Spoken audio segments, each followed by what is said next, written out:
Coming up on Retiring Well with Michael Reese. So who's making money on who here?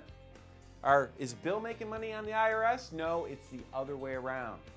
Good news, what can you do? Buy out your partner at any time. You can do Roth conversions.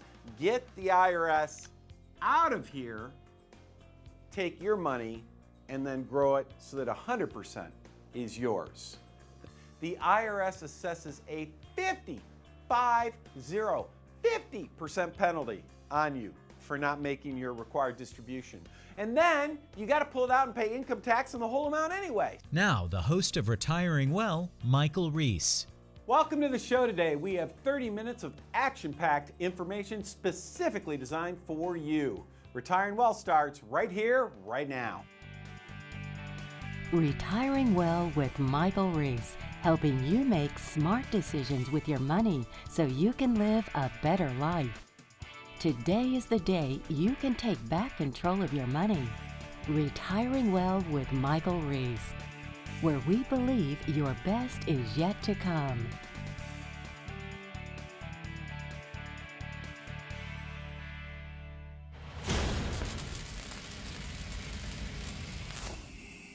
This week on CFP Talk, I want to share with you a discussion that I have with folks about their IRAs or 401ks or even 403bs all the time. You see, one of the biggest mistakes that people make with their tax planning has to do with their IRAs. So let's look at an example of what I'm talking about. Let's imagine that I'm talking to someone whose name is, let's call him Bill. And Bill has a $500,000 IRA or a $500,000 401k, 403b, what have you. I'll just use IRA for our discussion today. So Bill comes to us and he shows us his statement. And in his IRA, here's what it says on the top. It's titled Bill's IRA. And then at the bottom, right there at the bottom of his statement, it says $500,000. And so the question is, does Bill have $500,000 in his IRA? Does he have $500,000? Well, let's think about this together. So let's imagine that Bill here decides he wants to go buy a house. Maybe he wants to buy a second home. And it costs exactly $500,000. So here's what he's thinking. He's thinking, well, hey, I've got $500,000 in my IRA. It says so right there on my statement. So here's what I'm going to do. I'm going to cash out that IRA. I'm going to get my $500,000 and I'm going to use it to go buy that house. That's what I'm going to do. Well, if Bill does that, does he really get $500,000? Does he, when he cashes out that IRA, will he receive $500,000? Well, you know what the answer to that is. The answer is, of course, no, he will not. What will he get? Well, he'll probably get something closer to maybe $350,000, something like that. Well, wait a minute here. Where did the other $150,000 go? Well, this is what Bill gets. The other $150,000 over here, that went to the IRS. So when we look at this $500,000 IRA, is it really all Bill's? Can he get all that money if he wants it? Well, no, it's not. This is not all his money. He looks at that statement, he sees $500,000, it's not all his. See, if we were really being accurate about things, here's what this IRA would be titled. It would really be titled Bill and IRS's IRA. In other words, this IRA, it's kind of like Bill is in a business relationship. This IRA is like a business. Bill owns $350,000 of that business. The IRS owns $150,000. The IRS is like that silent partner. And I know what everybody says. I know what you've been taught. You've been taught that this is okay because as this IRA gets larger, as it gets bigger, well then, Bill's making money on the IRS's money, right? Bill's making money on their money. That's what you've been taught. Unfortunately, in a lot of cases, that's wrong, and here's why. Think about this relationship right now. Think about this. Right now, Bill is a 70% owner. The IRS is a 30% owner. What if this thing grows to $2 million over time due to Bill's hard work and investment smarts? What if it grows? At $2 million, because the tax code, the more money you have, the more you're taxed, now Bill only owns about 60%, and the IRS gets 40%. Who made money on who here? Who made money on who? What happens is the bigger your IRA gets, the bigger chunk, the bigger percentage the IRS gets. So who's making money on who here? Is Bill making money on the IRS? No, it's the other way around. Good news, what can you do? Buy out your partner at any time. You can do Roth conversions. Get the IRS out of here, take your money, and then grow it so that 100% is yours. This is something you really want to look at. Now, if you have any questions about this or anything else we talk about on the show, by all means, please give us a call. We'd love to talk to you.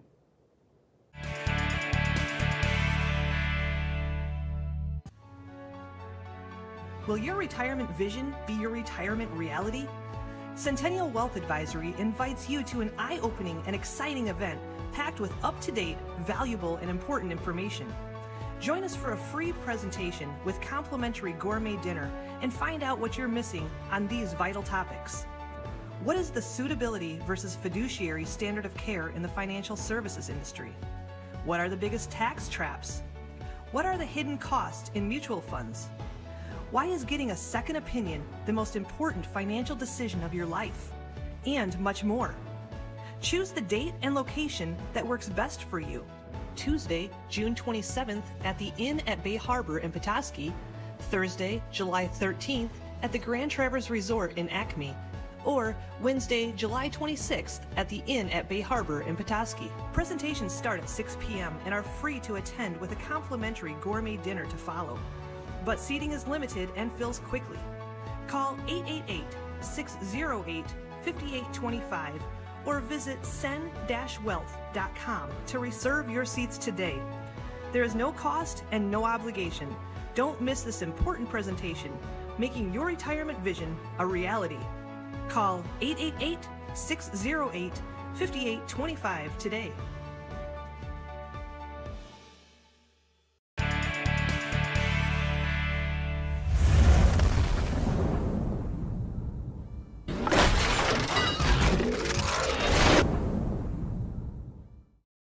Welcome to True or False with Mike. Mike, I've got a couple of great questions for you this week. Are you ready? I'm ready, Craig. Fire away. All right, first, true or false? Most retirees and pre-retirees know the fees they're paying for their investments. Oh, most know the fees? Is that what you're asking? All right. Obviously, that one is a big fat false, right? That is false as they come. It seems like almost nobody knows the fees that they're really paying. So, and folks, if you're at home, you're watching this, I mean, think about it. Do you really know what you're paying in fees? I mean, every day people come in, they visit with us, and I'll bet, what percentage would you say people who even are close with what they're paying, if they had to guess? I would say a lot of people think they know what they're paying, but they don't actually know the full story. They think they know, but they don't know the whole story, right? So it's really common. They might come in and say, oh, I think I'm paying like 1% or something. I mean, we hear that a lot, right? But then, you know, you do the research, and here's what happens, and here's what might be happening to you as well. Maybe you're in an account and you think you're paying 1% because that's what your advisor's charging you. That's what you see on the statement. Like a typical advisory fee is 1%. But then when you look at a list, here's a list of the different accounts that you have. You say, oh, look, I've got that mutual fund, this mutual fund, here's another mutual fund. Are those mutual funds free, Craig? No, there's more fees there, right? And here they are, they think they're paying 1%. At the end of the day, they're paying 2%, sometimes even 3%.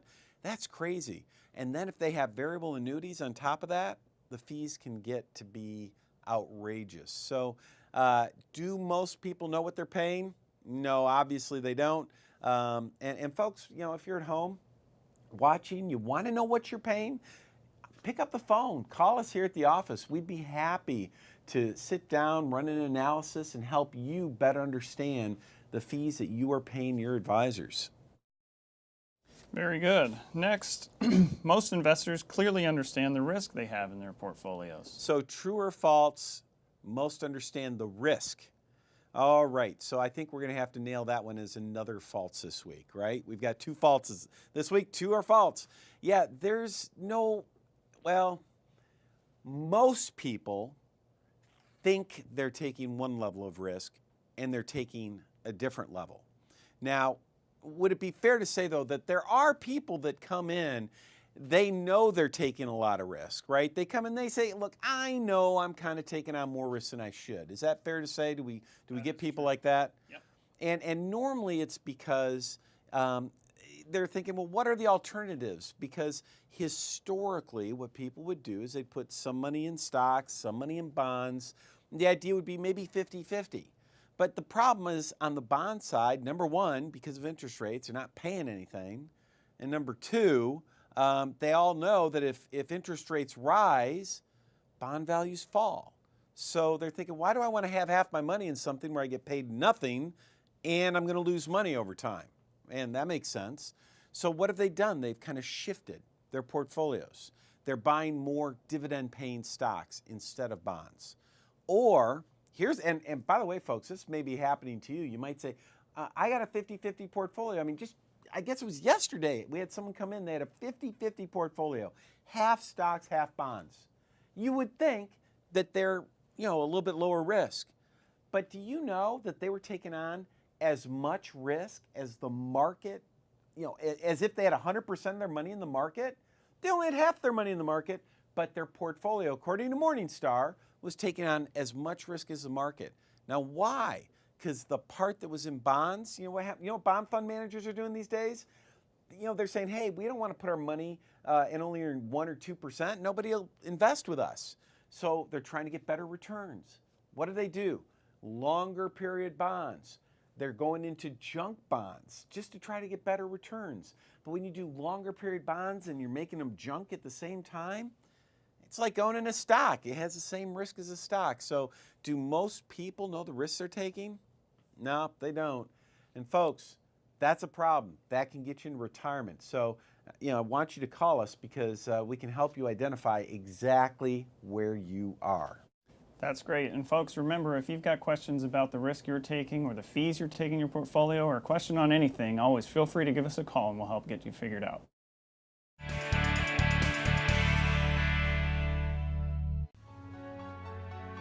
Will your retirement vision be your retirement reality? Centennial Wealth Advisory invites you to an eye-opening and exciting event packed with up-to-date, valuable, and important information. Join us for a free presentation with complimentary gourmet dinner and find out what you're missing on these vital topics. What is the suitability versus fiduciary standard of care in the financial services industry? What are the biggest tax traps? What are the hidden costs in mutual funds? Why is getting a second opinion the most important financial decision of your life? And much more. Choose the date and location that works best for you. Tuesday, June 27th at the Inn at Bay Harbor in Petoskey, Thursday, July 13th at the Grand Traverse Resort in Acme, or Wednesday, July 26th at the Inn at Bay Harbor in Petoskey. Presentations start at 6 p.m. and are free to attend with a complimentary gourmet dinner to follow. But seating is limited and fills quickly. Call 888-608-5825 or visit sen-wealth.com to reserve your seats today. There is no cost and no obligation. Don't miss this important presentation, making your retirement vision a reality. Call 888-608-5825 today.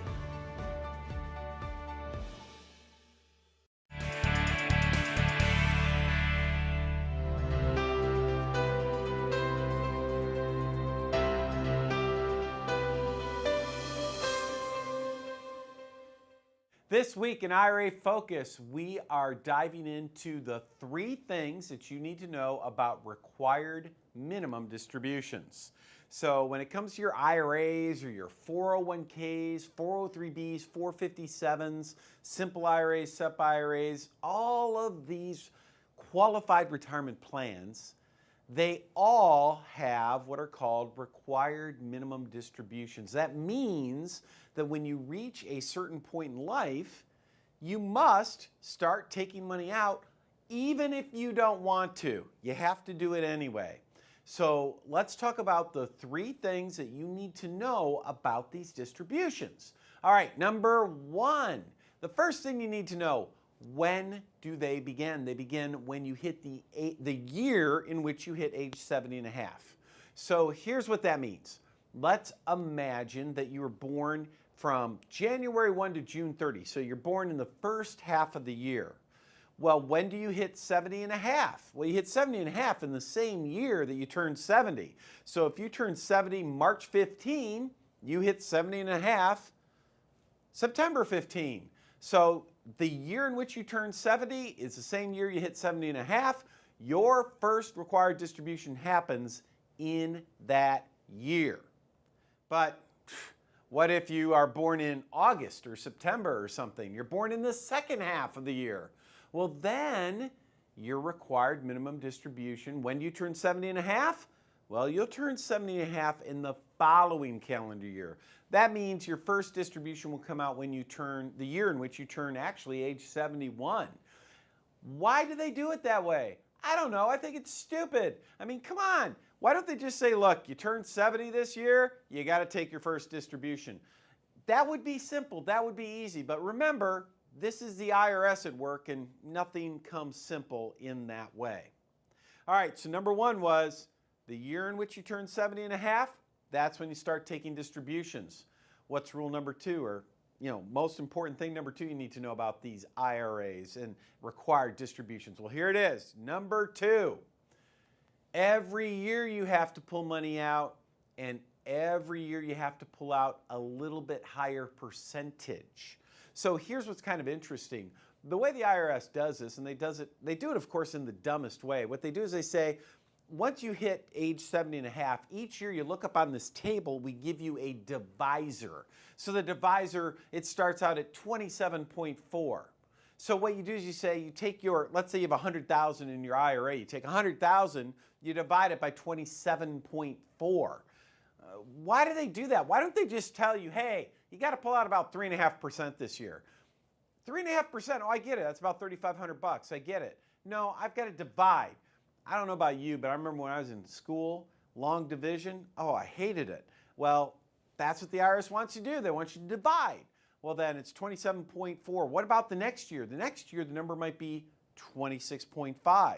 And the next year, 25.6, and then 24.7, and 23.8, 22.9, 22, and so on. Every year, the divisor gets smaller. Well, what does that really mean? It simply means that the percentage that you pull out is getting bigger.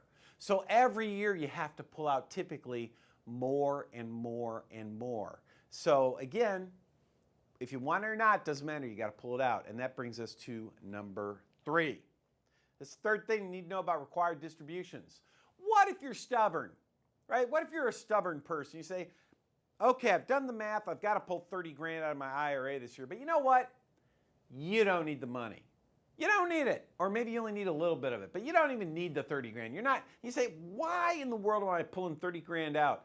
I don't need the money. I don't want the money. I'm just going to turn around and reinvest it anyway. Why do they make me pull it out? This is dumb. Hey, I feel your pain there. If you don't pull it out, now listen to this. If you don't pull it out, the IRS assesses a 50% penalty on you for not making your required distribution. And then you got to pull it out and pay income tax on the whole amount anyway. So you put 30 grand, 50% penalty, that's $15,000. Plus, you're going to owe tax on it, maybe $7,500. Before you know it, 75% of your IRA distribution goes to taxes because you were stubborn. Make sure you pull it out. So there you are, 3 things. Start at age 70 and a half. Number 2, it increases every year. Number 3, big penalties if you don't pull it out. So folks, if you have questions about this or anything else we talk about on this show, by all means, please feel free to give us a call.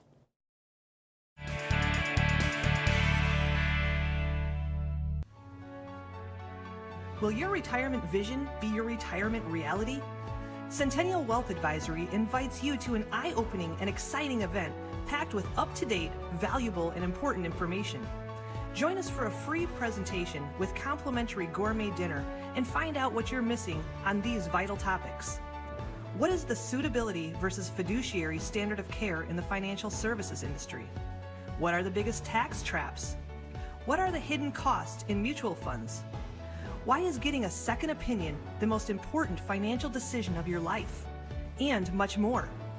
Choose the date and location that works best for you.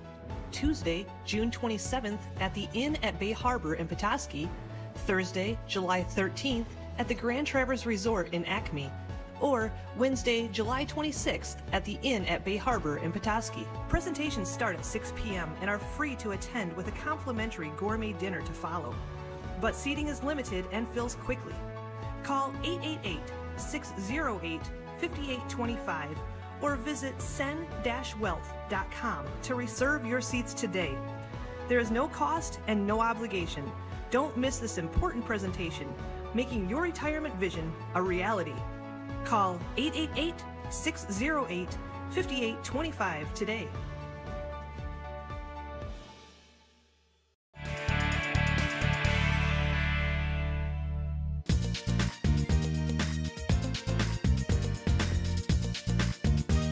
Welcome to Coffee Talk with Centennial Wealth Advisory. I'm Mark Canfield. I'm here with my colleagues John Torbett and Larry Flynn. And very often when we're in meetings with folks here in our office, they ask very common questions that we hear over and over again, and we thought it'd be nice to share those with you today.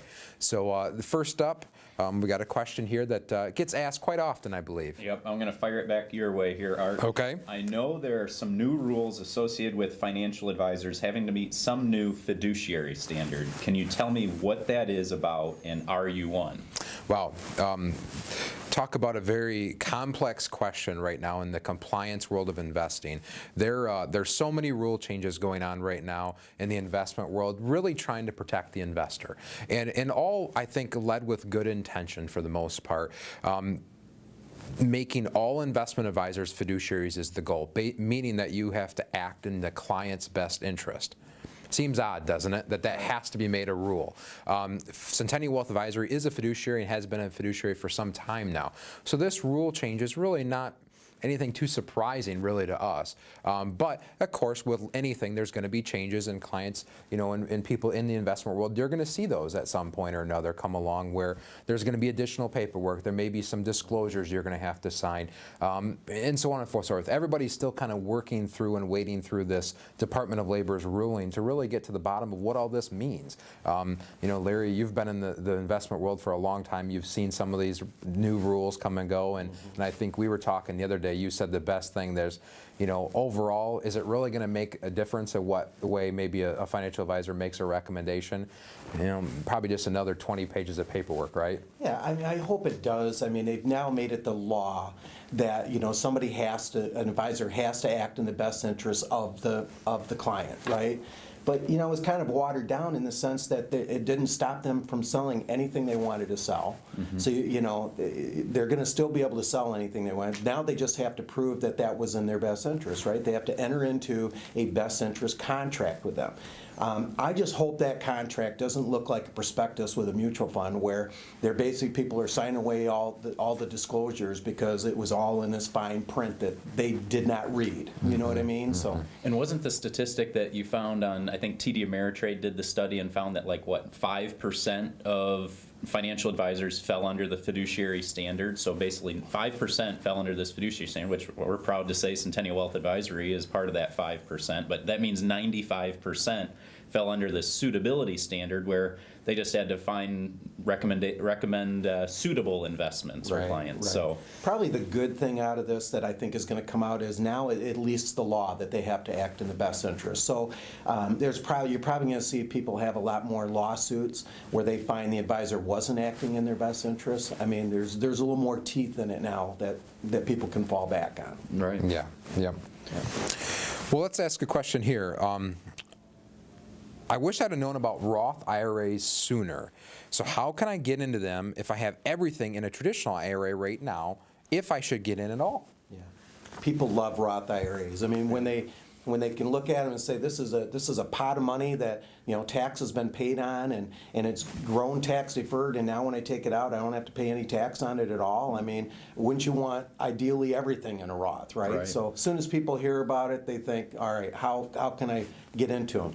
Unfortunately, they've been probably part of a 401k their whole life, or been putting into their IRA, and now that pot of money they have is all taxable, you know. So now they're saying, how can I get that from this pot to the other tax-free pot, right? Well, unfortunately, they can't necessarily contribute any longer to a Roth, especially if they're not working, right? If they are, they might want to start, or if they have a 401k that has a Roth option, you're finding people now starting to do more of that. But really, their only option is converting their IRA to a Roth, and that's a pretty tricky situation because now you got to pay tax on that, right? Right, and that's where annual tax planning needs to play a role in your overall retirement plan. I mean, you should be looking, not investments are obviously a very important piece, but the tax side of it is just as important, if not more important, especially when you're getting to that stage where, okay, now I'm getting to closer to retirement. How is this income going to look like for me in retirement, and evaluating what taxes you're paying today versus in the future, and then ultimately evaluating if Roth IRAs should play a role. It always makes me scratch my head when people are putting money in blindly and not looking ahead at the future, not doing tax planning, as you said, Right. John. You know, Larry, with your tax experience, you know, this idea that you were saving money, putting in an IRA, you know, sounds great, right? But then when people get in retirement and they want to pull money out, they're not so happy about that great plan at that point. But so consider it, right? Look ahead, plan for that. Right. Yeah, I mean, the idea was we're going to save at this rate because we're in our working years, and then when we pull it out, we're going to be in retirement. We're going to be in this lower bracket, right? That's the Right. idea. Typically, right, guys, we're finding 90% of the time clients are pretty much in the same tax bracket, same lifestyle. Really, all they did was kick the can down the Right. road. So, Yeah. Well, thank you for joining us on another segment of Coffee Talk with Centennial Wealth Advisory. If you have any questions that are similar to this or different that would help you, please give us a call at the number on the screen, and have a great day. Thanks everyone for watching the show today. Now, if you have any questions, feel free to call our office or visit our website. And remember, you only retire once, so let's get it right the first time. We'll see you next week.